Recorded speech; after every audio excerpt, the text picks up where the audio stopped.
என்ன பொம்பளைங்க நீங்க? பொம்மக்களுக்கு வந்துட்டு பொம்மை மாதிரி நின்னுட்டு இருந்தா என்ன அர்த்தம்? சும்மா கால காலன்னு இருக்க வேண்டாமா? செல்லப்பா செல்லப்பா அக்கா இத வந்துட்டேங்க. அட்வான்ஸ் கொடுத்து ஆளுங்களை கூட்டி வர சொன்னேனா கூட்டியாந்தியா? இந்தா கூட இறங்கிட்டல. என்னப்பா நீங்க பொம்மக்களுக்கு வந்துட்டு புடிச்சு வச்ச பிள்ளையார் கணக்கா உட்கார்ந்துட்டு இருந்தா என்ன அர்த்தம்? யோ வாசிங்கயா. எக்கடி நான் கொடுத்த காசு அவங்களுக்கு கொடுத்தியா? அக்கா என்னக்கா என்னைய போயிட்டு? யோ அக்கா எவ்வளவு சந்தேகப்படுதா இல்லையா? வாசி தொலையா மூதுவீங்களா? இந்தப்பா சும்மா லேட்டஸ்டா ஒரு பாட்டு சாங்க எடுத்துடுங்க.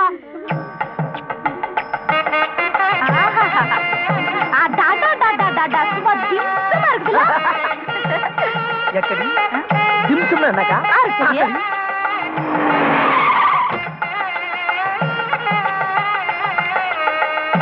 வாங்க வாங்க. வணக்கம், சௌக்கியமா? ராமகிருஷ்ணன் இருக்கானா? உள்ளார இருக்கிறாரு. நான் யாருன்னு தெரியுதா? தெரியுதுங்க, ஆனா மெமரிக்கு வர மாட்டேங்குதுங்க. 18-20 வருஷம் ஆச்சு, எப்படி ஞாபகம் இருக்கும்? உனக்கு முத டெலிவரி பார்த்தது நான் தான்மா. ஐயோ உங்களை பத்தி தான் மாமாவிங்க அப்பப்ப சொல்லுவாருங்க. சொல்றானா? உன் பேரு சிவகாமி தானே? ஐயோ இல்லைங்க, பார்வதிங்க. ஏமா உனக்கு முத பிறந்தது ஆண் குழந்தை தானே? இல்லைங்க, பொம்பளை குழந்தை. எப்படி இருக்க? நீ எப்படி இருக்க? பார்த்து எத்தனை நாள் ஆச்சுடா? என்னடா நாளே மாறிட்ட? நீ மட்டும் மாறாம அப்படியே இருக்க, ஆனா இந்த கர்லிங் மட்டும் மாறல. அப்ப வந்து பிளாக்கா இருக்கும், இப்ப சில்வர். ஐயா நீங்க ஒண்ணுங்க, கர்லிங் பிரச்சனை பெரும் பிரச்சனைங்க. அந்த கர்லிங்ல இருக்கிற சுருள் வர்றதுக்கு வேண்டி மாமா விரல போட்டு உருட்டி உருட்டி விரல நெஞ்சு வச்சுட்டா. அது இருக்கட்டும். சரி, பார்வதி எங்க? யாருங்க? பார்வதி. பார்வதி. சரி சரி, சிவகாமி எங்க? சிவகாமி அக்காவே வந்துட்டாங்க, வாங்க. சிவகாமி என்ன தெரியுதாமா? உங்க 2 பேருக்கு பிரசவம் பார்த்து டாக்டர் ஆனா நம்ம சந்துரு. நல்லா தெரியுமே. இப்ப நீ சொல்லுமா, உனக்கு முதல்ல பிறந்த குழந்தை பெண் குழந்தை தானே? இல்லைங்க, ஆண் குழந்தை. இது அது நீங்க வந்ததுல இருந்து ஒரே குழப்பரேசனா இருக்கு. ஆமா நீ சிவகாமி கூட்டி நான் சொல்றது நீ கேட்க மாட்டேன். பேச ஆரம்பிச்சு நிறுத்த மாட்டேன். எல்லாருமா சேர்ந்து என்ன கன்ஃபியூஸ் பண்றீங்க. யாரா உன்னை கன்ஃபியூஸ் பண்றாங்க? சிவகாமிக்கு பிறந்த ஆம்பளை குழந்தை, பார்வதிக்கு பிறந்த பொம்பளை குழந்தை. நீதான் கன்ஃபியூஸ் பண்ணிக்கிற. நீ சும்மாவே ஆப்சென்ட் மைண்டட், பெரிய ஞாபகசாலி நினைப்போ. பேசாதடா. நான் ஆப்சென்ட் மைண்டட் தான் ஒத்துக்கிறேன். உட்கார்ந்த இடத்துல அதை தான் மறந்துட்டு வந்துடுறேன். ஆனா தொழில் விஷயத்துல நான் பண்ற ஆபரேஷனை தேதி முதல் கூட சின்ன சின்ன விஷயம் எல்லாம் நான் ஞாபகம் வச்சிருக்கேன், தெரியுமா? ஒண்ணு கேட்டுக்க. 1960 வருஷம் நம்ம பிரசிடென்ட் கிரி அவர்களுக்கு நகைச்சுத்து வந்தது நான் ஆபரேஷன் பண்ணிருக்கேன். 1972 நான் சீஃப் ஜஸ்டிஸ் சிவசங்கர் அவர்களுக்கு நான் ஓபன் ஹார்ட் சர்ஜரி பண்ணிருக்கேன். 1992 நல்ல டாக்டர், அருமையான டாக்டர், ஒத்துக்கிறேன். அவ்வளவுதான். நான் சொல்றேன் கேளுடா. பார்வதிக்கு ஆண் குழந்தை, சிவகாமிக்கு பெண் குழந்தை. ஆபரேஷன் பண்ணி எடுத்தவன் நான் ஒன்னும் கன்ஃபியூஷன் பண்ணிக்கல. இத நீ மாத்தி பேசிட்டு நான் அப்சென்ட் மைண்டட்னு சொல்றியே. ஓடு, நான் ஹாஸ்பிடலுக்கு ஃபோன் பண்ணிருக்கேன். அது வேண்டாம். தப்பு பண்ணிட்டேன், தெரியாம ஒரு தப்பு பண்ணிட்டேன். தப்பு பண்ணிட்டியா? டேய் என்னடா சொல்ற? பார்வதிக்கு ஆம்பளை குழந்தையும் சிவகாமிக்கு பொம்பளை குழந்தையும் அடுத்தடுத்து நடந்த ஆபரேஷன்ல பிறந்த உடனே நீ ஊருக்கு போயிட்ட. நீ போன 3வது மணி நேரத்துல பார்வதிக்கு பிறந்த ஆம்பளை குழந்தை செத்து போச்சு. நடந்த ஆபரேஷன்ல பார்வதியோட கர்ப்பப்பையை ரிமூவ் பண்ணிட்டதுனால இனிமே அவளுக்கு குழந்தைய பிறக்கான்னு நீ சொல்லிட்ட. இந்த குழந்தையும் இல்ல, இனிமேலே தனக்கு குழந்தை பிறக்கான்னு தெரிஞ்சா பார்வதி ரொம்ப மனசுடைஞ்சு போயிருவாளுங்கிற பயத்துல, அதே சமயத்துல சிவகாமிக்கு இனிமே அடுத்தடுத்து குழந்தை பிறக்குமேங்கிற நம்பிக்கையிலையும் சிவகாமிக்கு பிறந்த பொம்பளை குழந்தை எடுத்து பார்வதி கிட்ட வச்சுட்டேன். ஆனா அதுக்கப்புறம் சிவகாமிக்கு குழந்தை பிறக்கவே இல்லை. பாவி, எவ்வளவு பெரிய தப்பு பண்ணிட்டு இவ்வளவு சாதாரணமா சொல்றியடா நீ. இது அவங்களுக்கு தெரியுமா? தெரியாது. நம்ம 2 பேர் தவிர வேற யாருக்கும் தெரியாது. இது கூட அப்படி செஞ்ச சிவகாமி அவளுக்கு குழந்தை இல்லைன்னு ஏங்குவா இல்லையா? குழந்தை பெக்காதவ அவஸ்தப்படுறது சாதாரணண்டா. குழந்தை பெத்தவ ஏண்டா இப்படி அவஸ்தப்படணும்? அப்பா, இவ்வளவு பெரிய ரகசியத்தை மனசுல வச்சுக்கிட்டு உன்னால எப்படி அவங்களோட சாதாரணமா இருக்க முடியுது? மனசு உறுத்தல? கொடுபடா இது, பாவண்டா இது. நானும் நல்லது நடக்குன்னு நினைச்சிட்டேன். என்ன நல்லது? என்னடா நல்லது? இத பாரு, இப்ப இந்த ரகசியத்தை நான் உள்ளுக்குள்ள வச்சுக்கிட்டு சாதாரணமா இருக்க முடியாது. என் மண்டை வெடிச்சிடும் போல இருக்கு. நான் உடனடியா போய் அவங்க கிட்ட நீ வாய மூட்டு சார், நீ பேச போய் சீக்கிரம் உட்காரு. ஏகப்பட்ட பேஷண்ட் உனக்காக வெயிட் பண்ணிட்டு இருப்பாங்க. எவ்வளவு பெரிய டாக்டர், உட்கார். எவ்வளவு மரியாதை கரவலா திறந்து பாரு. உட்கார சொன்ன ஏன் தலை வடிச்சு பாரு. உட்காரு பாரு, வீட்டுக்கு நிறைய கொடுப்பாரு. நான் வந்து பாத்துக்கிறேன். ஏண்டி இவ்வளவு பேத்துக்கு முன்னாடி அந்த அக்கா மரியாதை இல்லாம பேசுறியா? பேசுவேமா? நான் அப்படிதான் பேசுவேன். அவங்க வெளியில போறாங்களா இல்ல என்ன போக சொல்றீங்களா? ஆரஞ்சு பல்லுகளை நான் கழட்டிடுவேன். அக்கா அக்கா மாமா அந்த புள்ள வாய் தொடுக்கா பேசிடுச்சு. அதனால அக்கா கோச்சிக்கிட்டு போறாங்க.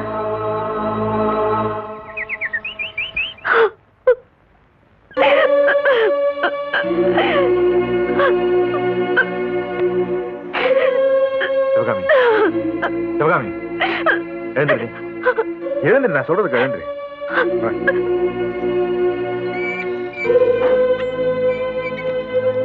பாரு பாரு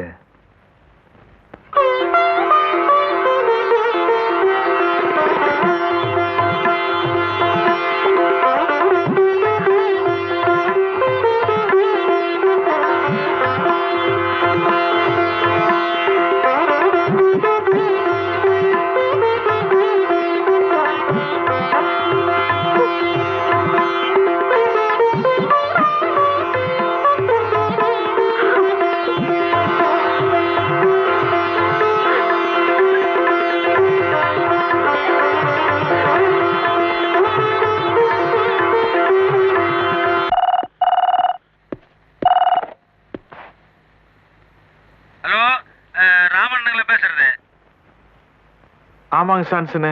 இல்லைங்கண்ணா, நிலைமை ரொம்ப சீரியஸா போயிட்டு இருக்குங்கண்ணா. கடத்தெருவில் 2 ஊட்டி போலீஸ் என்னை பார்த்தாங்கண்ணா. அவனுக்கு பார்வையே சரியில்லைங்கண்ணா. என்னை ஃபாலோ பண்ணிட்டு வந்து நம்ம வீட்டுக்கு வந்துட்டான்னு வைங்கண்ணா, நீங்களும் மேலே மாட்டிக்குவீங்க. உங்கள் ஸ்டேட்டஸ் என்ன இருக்குங்கண்ணா? 360 க்ரோஸ் இல்லைங்கண்ணா. அதான் கடையிலேருந்து ஃபோன் பண்ணுறேங்கண்ணா. அதுக்கு என்னப்பா சான்சனு? ஒன்றும் இல்லைங்கண்ணா, இப்போ போலீஸ் தேடிட்டு இருக்குது. எங்கள் 2 பேர்த்து எத்தனை நாளைக்குண்ணா நீங்கள் வச்சு மாற்றிட்டு இருக்க முடியும்? அதனால பேசின மாதிரி 25 கட் பண்ணிங்கன்னு வைங்க, நான் கிளம்பி போயிட்டாருங்களா. 25னா 25 லேக்ஸ்ண்ணா. அதான் நான் முதல்ல பேசிட்டுமே. அதுக்கு எதுக்கு போய் சான்சன் கடையில இருந்து போன் பண்ணிட்டு இருக்க? நேரா வந்து வாங்கிட்டு போயிட்டே இருக்க வேண்டியதானே? அண்ணா இதை கிளம்பி வந்துடுறேண்ணா.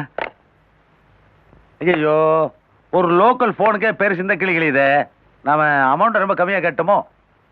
அண்ணா அண்ணா எங்க வீட்டில் ஒருத்தரையும் காணா. இப்பதானே பேசிச்சு. அண்ணா ஏப்பா, இங்க ஒருத்தர் நிக்கிற உனக்கு கண்ணு தெரியலையா? ஓ நீங்களா? ஓ நீங்களாவா? அந்த ரேஞ்சு காய் போச்சு வந்து வீட்டில் உனக்கு. எங்க பெருசு எனக்கு எப்படி தெரியும்? அட இப்பதான் எங்களோட போன்ல பேசிச்சே. வாங்க தாரிக்கார தம்பி, என்ன விஷயம்? இல்லைங்க, அண்ணன் கூட ஒரு ஃபாரின் கான்ட்ராக்ட் விஷயமா பேசினுங்க. வீட்டுக்கு வர சொன்னாருங்க. மாமன் காலையில போனது இன்னும் வீட்டுக்கு வரல. ஃபாரின் கான்ட்ராக்ட்னா முக்கியமான விஷயமா தான் இருக்கும். நீங்க போய் ஃபேக்டரியில போய் பாருங்க. காலையில போனவர் இன்னும் வரலையா? இப்பதானே 10 நிமிஷம் முன்னாடி பேசிட்டு நான் பேசினேன். அது எங்கிட்ட பேச என்ன பேசினாரு? ஃபாரின் கான்ட்ராக்ட் பத்தி தான். ஃபாரின் கான்ட்ராக்ட் எங்கிட்டயாவா? அட உடப்பா, அது பேசி பழக்கமாயி போச்சுல. இல்ல உனக்காக தான் நான் பேசிட்டு பேசினேன். இப்ப நீ லவ் பண்றீல, போட்டுக்கிட்டு நல்ல பேண்ட் செட் இல்ல, அதனால பேண்ட் செட் வாங்கணும், ஷூ வாங்கணும், கூலிங் கிளாஸ் வாங்கணும். அதனால உனக்காக ஒரு ₹1,00,000 பெருசுக்கிட்டு கேட்டேன். ₹1,00,000? 1 லேக். வெறும் லட்சமா? ஆமா, ₹1,00,000. ஒன்லி 1 லேக்கா? என்ன நீ திருப்பி கேட்கறது பார்த்தா நான் போய் சொல்லணும் இல்ல ஏமாத்துறா? இல்ல இல்ல, என்ன அர்த்தமெல்லாம் பேசிட்டுக்க? வேற உன்னை கழட்டி ஒரு மாதிரிலாம் பேசிட்டுக்க. நான் அப்படிலாம் ஒண்ணு சொல்லியே. அப்புறம் இப்ப கொஞ்ச நேரத்துக்கு முன்னாடி நீங்க போன் பண்ணீங்க. ஆமா, அந்த போன் நான் தான் எடுத்தேன். அந்த போன் நான் தானே எடுத்தேன். இல்லையே, பெருசெல்லாம் என்கிட்ட பேசிச்சு. இதுக்கு எதுக்குங்க சான்சன் கடையில இருந்து போன் பண்றீங்க? நேரா வந்து பணத்தை வாங்கிட்டு போக வேண்டியது தானே? மை வாய்ஸ் கிண்டலா? என்னை பார்த்து கோமாளி மாதிரி தெரியுதா? கொஞ்சம். யோ, நீ அந்த பிள்ளை லவ் பண்றதுனால ஒண்ணுக்குள்ள ஒண்ணா இந்த வீட்டோட செட்டில் ஆகாம பாரியா? அந்த வேலை எங்கிட்ட நடக்காது. 2 வருஷம் முடிச்சு உள்ள வைக்கணும் பாரு. என்ன எப்படி பிடிச்சி உள்ள வைக்க முடியும்? ஏன் முடியாது? அந்த கொலை பண்ண, நீ பாடியை டிஸ்போஸ் பண்ண. ஐடியா கொடுத்தது, டிக்கெட் திறந்து அந்த பாடியை தூக்கி தோல் மேல போட்டது, அதெல்லாம் யாரு? நான் தான். அதுக்காக பெண்ணுங்கிறேன், நானும் வரணுங்கிறியா? சரி வா, 3 வருஷம் சேர்ந்து போவோம். அதெல்லாம் இருக்கு. ஏன் ஒண்ணு மண்ணா வந்தோம் ஒண்ணா போவோம். அட வா, நீ வா. ஏன் ஊட்டி ஜான்சன் இழுச்சு வாங்கி வச்சிட்டீங்களா? நீ பெருசு ஒரு சேர்ந்து நான் பயந்து கூட இதுக்கு போய் கோச்சுக்கிறீங்களா? நான் மட்டும் போலீஸ் ஸ்டேஷன் சொன்னேன்னு வை, 2 பேர்த்தையும் முடிச்சு உள்ள வச்சிருவாங்க. என்ன எதுக்கு பிடிச்சி உள்ள போடுறேன்? எத்தனை நேரம் சொல்றது? பெருசு கொலை பண்ணா நீ ஏரில் போட்ட. நான் சிங்களாவை தூக்குனேன், நீங்க காலை பிடிச்சி தூக்கல. நான் அப்ரூவரா மாறிவேன். ஏன் எங்களுக்கு மட்டும் அப்ரூவரா மாற தெரியாது? மாறிங்கப்பா, யார் வேணா?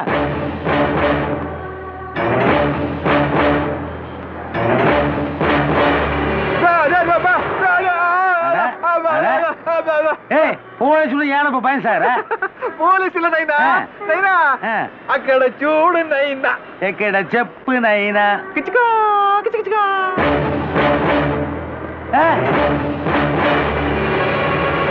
நீ என்ன கோயம்புத்தூர் புதுசா காட்டுற? நீ எனக்கு கோயம்புத்தூர் இல்ல பழசுதான். இப்படி ஒரு வெள்ளக்காட்சி பொருள் அவன் கவனிச்சா இருக்கு போற செவச்சவனு. ஓ, நீ அவங்கறியா? யாரு நம்ம தண்ணியில் தூக்கி போட்டு பார்த்து? இல்லப்பா, வெள்ளக்காரி பூரா ஒரே மாதிரிதான் இருப்பாங்க. இந்திக்காரங்களே மேசி எடுத்தானுங்கன்னா சல்மான் கானு, ஷாருக் கானு, பாப் கானு எல்லா கானும் ஒரே மாதிரிதான் இருப்பானுங்க. இங்கிலீஷ் வேற இப்படிதான் இருப்பாங்க. சரி சரி, வெள்ளக்கார குழந்தை இங்க வருது, வந்தா உங்களுக்கே தெரியும். How are you? Okay, okay. Thank you so much for saving my life. I am his brother. Hello, how do you do? He's my friend. Hello. Hello. Yes, thank you. Okay, okay, okay. Okay. Okay. Bye. போமா. யோ, இவன் அவன்லையா? இவன் என்ன கேட்டு போறா தெரியுமா? Gandhi park எந்த பஸ்ஸில் போவான்னு கேக்குறான். காந்தி பார்க் கோயம்புத்தூர்ல இருக்கிறவனே போக மாட்டான். அவன் என்ன சொல்லிட்டு போறா தெரியுமா? அன்னைக்கு மயக்கம் தான் போட்டிருந்தேன், 2 பேரும் தண்ணியில் தூக்கி போட்டோன்னு மயக்கம் தெளிஞ்சிருச்சு, அதுக்கு ரொம்ப நன்றின்னு சொல்லிட்டு போறான். அப்பா, இப்ப உசுரோட இருக்கிற விஷயம் உனக்கு எனக்கு தானே தெரியும். பெருசு தெரியாதுல்ல. அப்புறம் நீ கூட ஜெயில போட்டுன்னு சொன்னீங்க. எப்ப நான் சொன்னேன்? அப்ப சொல்லு. அது ஏதோ கோவத்துல சொல்றது, அதெல்லாம் ஒரு பெருசா எடுத்துக்குவிய. இது பாரு, நீ மட்டும் பேசாம அல்ல கட்டி நின்னுக்க. பெருசுகளை நான் விரல் விட்டாரு பாரு. ஒரு 40 லட்சம் ரூபா அதை எடுத்து கறந்து ஆளுக்கு 20 பீட்டி வண்டி வாங்கி கோவா விட்டுருவோம். கோவாலியா? சரி விடு, கோயம்புத்தூர் விடுவோம். ஆர்எஸ்புரத்துல ஓடாதா? சரி வாங்க. சீக்கிரமா வா, வந்து பேசாம நில்லு. பெருசு 2 லோடு பாத்துக்கிறேன். எனக்கு கோவம் வரும்ல, நான் ஏதாச்சும் பேசணும்ல. அது நீயே இருக்கு, நான் இருக்கல. பின்னு பண்ண மாட்டேன். என்னன்னா இது? அப்படியா? சரி, சில மாதிரி நெல்லு. முடியாத கட்டத்துக்கு கடைசி 4 வார்த்தை. 4 வார்த்தை. தேங்க்யூ, போயிட்டு வர்றேன் சார். தேங்க்யூ, போயிட்டு வரேன் சார். தேங்க்யூ, போயிட்டு வரேன் சார். யோ ராம, நீ பெரிய கிரிமினல் இல்லையா? இல்லைன்னா இன்டர்நேஷனல் லெவலுக்கு ஒரு கொலையை பண்ணி போட்டு இப்படி ஹாப்பியா உட்காந்து நியூஸ் பேப்பர் படிச்சுட்டியா? அது இல்லைங்க சான்ஸ், நம்ம நியூஸ் வந்திருக்கான்னு பாத்துட்டு இருக்கேன். அதுவா? அது நான் என்ன கொடுக்கலையே, கொடுத்தா தானே வரும். ஓ, வரலீங்களா? வரணுங்களா? அப்புறம் ரொம்ப ஆர்வமா கேக்குறீங்க. அது வரணுமா வர வேண்டாமாங்கிறது நீ எங்களுக்கு பண்ற செட்டில்மெண்ட்டை பொறுத்து இருக்கு. எனக்கு செட்டில்மெண்ட்னா? செட்டில்மெண்ட்னா நாங்க ஒரு பேசி ஒரு முடிவுக்கு வந்துட்டோம். வயசான காலத்துக்கு உன்னையே நாங்க டிஸ்டர்ப் பண்ணிருக்கேன்னா, அதனால மொத்தமா ஒரு அமௌண்ட் செட்டில் பண்ணிடுறேன். நாங்க ஊருக்கு போறோம். மொத்தமானா? ஆமா, மொத்தம்னா நாங்க என்ன சொத்தையாளி கேட்க போறோம். கூட ஒரு 40 லட்சம் கூட. என்னங்க சான்ஸ், உங்களுக்கு ஈவிரக்கமே இல்லைங்களா? யாரு? எனக்கு ஈவிரக்கு இருக்குன்னு தான் நீ சொந்த வீட்டுல உட்காந்து நியூஸ் பேப்பர் படிச்சுட்டு இருக்க. இல்ல நான் ஜெயிலுக்கு வந்து களி எழுதுன்னு இருப்பேன். இதவா இனிமேல் நீ வாயத்திலிருந்து ஒரு வார்த்தை பேசக்கூடாது. பணத்தை நீ டக்கு டக்கு டக்குன்னு போட்டாரு. 40 லட்சம் ரூபா. அதுக்காக 40 லட்சத்து போய் 40 ரூபா மாதிரி கேக்குறீங்களா? ஐயோ, இங்க பாடுறா, இவர் என்னமோ கஷ்டப்பட்டு சம்பாரிச்சதை எடுத்து கொடுக்குற மாதிரி ரொம்ப ஃபீல் பண்றாரு. ஒப்பனும் தாத்தனும் சம்பாரிச்சதுல ஏதோ கொஞ்சம் எடுத்து கொடுக்க போற. அது உனக்கு தான் இருக்க. 360 கோடி சிவபார்வதி காட்டன் மில்லு, அதுல இருந்து கொஞ்சம் எடுத்து கூட. குடு குடு குடு குடு குடு. Johnson 50, Johnson 60, Johnson. ஒவ்வொரு ஜான்சனுக்கு 10 ஏறிட்டே இருக்கு. அப்புறம் 1 மணி நேரத்துல எங்க போய் கொஞ்சம் யோசிச்சு பாரு. அதெல்லாம் கொடுக்க முடியாது, போடா. டேய், இங்க வர்றா, இவருக்கு கோவம் வருதுடா. ஏயா, கொலையை பண்ணிட்டு உனக்கு கோவம் வருதா? இதுக்கு தாயா எங்களுடைய ஸ்டேட்டஸை பத்தி கொஞ்சம் கூட கவலைப்படாம ஏதோ வயசானவனாச்சேன்னு உங்க வீட்டுல வந்து 1 மாசம் தங்கி சாப்பிட்டா உனக்கு தொக்கா போச்சா? இதுக்கு தான் நான் அப்பவே சொன்னையா, அவன் ஸ்டேட்டஸ் அவன் மெயின்டைன் பண்ணுமியா? ஸ்டேட்டஸுங்களா? எனக்கு நாங்கள் 1 டே மேட்ச்க்காக ஊட்டிக்கு வந்து காலங்காத்தால 6 மணிக்கு ஜாக்கிங் போகையில் நீங்க போட்டுற மாதிரி குத்த வச்சு உட்காந்துருந்து கப்புன்னு எங்களை பிடிப்பீங்களே. அப்ப நீங்க செஞ்சுக்கிட்டு இருந்த தொழிலுக்கு பேர் என்னன்னு தெரியுங்களா ஜான்சனு? டேய் ராமோ, கிண்டலா? என்னுடைய பிளாஷ்பேக்கை பத்தி ஞாபகப்படுத்தின அப்புறம் அவனோட மேல ஏறி ஏறி ஏறி ஒரு ஓடியில் போய் நிற்கான். டேய், இவன் சரிப்பட்டு வரமாட்டாயா? இவனை கொண்டு போய் சான் பிரான்சிஸ்கோ ஜெயில வச்சு காஞ்சி ரொட்டியை திங்க வச்சாதான் இவன் சரியா வருவான். அப்புறம் நீ சொல்லியா என்ன மாவான கூப்பிடு, மச்சான கூப்பிடு, என்ன வேணா கூப்பிடு. எதுக்கு சார் பயப்படுறீங்க? வெள்ளக்காரி சாகலைங்க. வெள்ளக்காரிய புருஷனோட கடத்தெருவுல பார்த்தவங்க. அன்னைக்கு சாகலைங்க, வெறும் மயக்கம் தானுங்க. தண்ணியில போட்டவங்க மயக்கம் தெளிஞ்சிருச்சுங்க. இனிமே பயப்படாதீங்க, இவனா உதைங்க. உயிரோட இருக்கிறவள செத்து போட்டான்னு சொல்லி பிளாக் மெயில் பண்றேன். அந்த சொல்லி மிஷின் உணர்றாங்கண்ணா. அடிக்காதீங்கண்ணா, இன்னைக்கு தானே 2 பேரும் கடத்தல பார்த்தோம். அதுக்கப்புறம் பிளாக் மெயில் பண்றேன். 40 லட்சம் ரூபாய் பணம், ஏய் ராமுன்னு பேர் சொல்லி கூப்பிடுறது, ஈக்குவல் ஸ்டேட்டஸ். அப்புறம் வந்து சான் பிரான்சிஸ்கோ ஜெயிலு. அங்க போய் நாங்க காஞ்சி ரொட்டி வரதுக்கிறோமா? சார், ஏன் அடிக்க வேண்டாம்னு சொல்றியா? இல்லை, சுடுங்க. ஆமா, சுடு. கத்தி இல்லீங்கண்ணா, கையில் கொடுக்கறதா கால் கடையில் வைக்கிறதா கன்ஃபியூஷன் அப்படியே வச்சுக்கோங்க. கால் கடையில் போட்டுங்கண்ணா. நீங்க வெட்டினாலும் சரிங்கண்ணா, சுட்டாலும் சரிங்கண்ணா. பட் ஒன் திங்ண்ணா, அந்த கேஸில் உள்ள போயிருந்தீங்கன்னா சான் பிரான்சிஸ்கோ ஜெயிலுண்ணா. உள்ளூர்ல யாருக்கும் தெரியாது. என்னை கொண்டீங்கன்னா கோயம்புத்தூர் சென்ட்ரல் ஜெயிலில் போட்டுருவாங்கண்ணா. அங்க களி தின்னீங்கன்னா கன்றாவியா இருக்கும்ண்ணா. அண்ணா இப்ப என்ன செய்யலாங்க? ஏன்னா கன்ஃபியூஸ் ஆகிறீங்க? நான் திருந்து கூடாதா? உலகத்துல எத்தனையோ நாய்கள் திருந்தும் போது நான் திருந்து கூடாதா? சொல்லுங்க, நான் கொஞ்சம் தெரிஞ்சுக்கிறேன். ஓகே, ஆள் நல்லா ஆள்தானுங்க. ஆனா காசு விஷயத்துல கொஞ்சம் கராரா இருப்பாருங்க. எப்பா, நீ யார் பக்கம் பேசுனே விளங்க மாட்டேங்குதுப்பா. அண்ணா, திருந்தன கையோட ஒரு 1 டே மேட்ச்க்கு ஏற்பாடு பண்ணிட்டு. அப்பா, நீயாவது இப்பதான் திருந்தன. நான் இந்த நானாச்சி மீனாச்சி பாட்டு பாடினப்பவே திருந்திட்டேன்.